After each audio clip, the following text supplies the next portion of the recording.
Now to continue our discussion of the psychology of social metaphysics.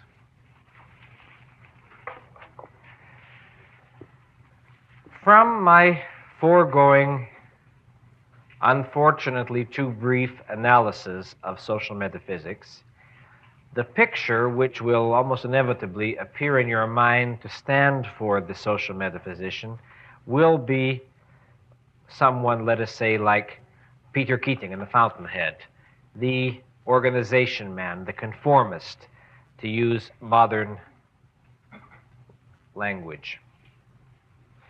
However, as I want to show you in the next little while, this is only the most easily recognizable type of social metaphysician. There are many other types which are quite different and sometimes harder to diagnose. But first, let's briefly discuss the simplest, most obvious kind of social metaphysician, the kind, as I say, symbolized by a character like Peter Keating in The Fountainhead. I use him because obviously it's a character whom you all know. Now, Keating is quite explicitly on the premise of, who am I to think? Who am I to make value judgments? Keating is not especially interested with what is or is not true, nor with what is good or bad. What then is important to him? What people believe to be truth and reality. What people believe to be good and bad.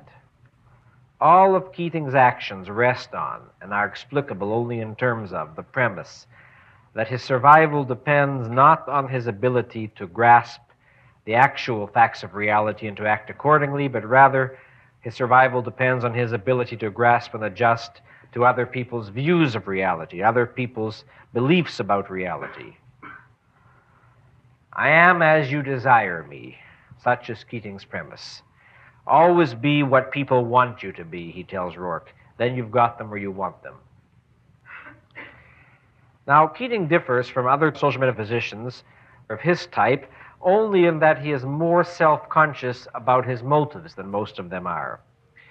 But he deludes himself in the belief that he fakes his person for others merely in order to gain practical advantages. For in fact, there is no real person beneath the fake. There is only a shapeless fear. Peter Keating is utterly selfless, and one of the most brilliant points in The Fountainhead is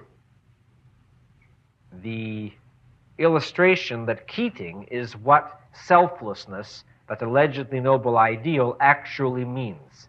If it's good to have no ego, Keating has none. If it's good to be selfless, Keating is as selfless as any mystical saint. He hasn't a desire or a value or a goal to call his own, truly.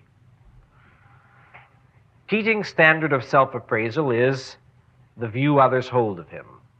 His pseudo-self-esteem is based on such smiles of approval, such applause, such recognition as he does receive. And to the extent that he doesn't receive it, he feels tense, nervous, anxious. Observe that if others think Keating great, this does not literally make him feel that he is great. No pseudo-self-esteem can accomplish that, but it does make him feel relatively more secure. A security expressed in the feeling, I'm getting away with it. But his very success leads him to still more intense potential anxiety. The dread of being found out, the dread of having his inner emptiness, his essential fraudulence revealed. And this is why the Cosmo-Slotnick competition precipitates an anxiety attack in him. Remember the context at this point in the story. Keating is on his way up as an apparently brilliant young architect. He enters the foremost architectural competition in the country and proceeds to feel stark terror that he will lose. Let me quote a brief passage from The Fountainhead. Quote, "This was fear. This was what one feels in a nightmare, thought Peter Keating. Only then one awakens, when it becomes unbearable. But he could neither awaken nor bear it any longer. It had been growing for days, for weeks, and now it had caught him, this lurid, unspeakable dread of defeat. He would lose the competition, he was certain that he would lose it, and the certainty grew as each day of waiting passed. He could not work. He jerked when people spoke to him. He had not slept for nights. He tried not to notice the faces of the people he passed, but he had to notice. He had always looked at people, and people looked at him as they always did. He wanted to shout at them and tell them to turn away, to leave him alone. They were staring at him, he thought, because he was to fail, and they knew it. Close quote. Why is Keating so frightened? He tells himself that his fear is only for the practical consequences. But his career does not actually hang in the balance of this competition. It would not really be a disgrace if he didn't win, not the kind of disgrace Keating is projecting. Keating's terror, in fact, is metaphysical, not immediate and practical. His whole life is lived over an abyss, the abyss of being found out. Any failure he feels can give him away. Any rejection will unmask his essential emptiness. What is it that really terrifies him? Other people's condemnation? No, his agreement with them. Keating does have his better moments, his moments of sovereign perception and judgment, such as are evidenced in his appreciation of Rourke. But these moments are his exceptions. He invariably betrays them in action because they clash with the social value system which he dares not challenge and to which he is enslaved. It is not that sovereign moments are impossible to him or to his type, but that social metaphysics forbids him to remain loyal to such moments and to make them the rule of his existence. Now, not all members of his type are necessarily as socially aggressive as Peter Keating. They may not, as he does, aspire to rise to the tops of their professions. They may just want to be an officer in their golf club or lead the ladies' knitting circle or be accepted into the ladies' knitting circle or be the first fellow in the gang to knife a schoolmate. What is the essential of this type? It is the desperate need to conform to the values of a specific culture or subculture and to be accepted by the representatives of that culture or subculture. That is the foundation of their neurotic self-appraisal. Today, as you know, it has become very fashionable to denounce this type of conformity. Today, indeed, only a nonconformist would dare not to denounce conformity. The psychological profession has been very ardent in these denunciations. The meaning of most of it, however, is only that one group of Peter Keatings is sore at another group of Peter Keatings for conforming to something other than what the first group would like them to conform to.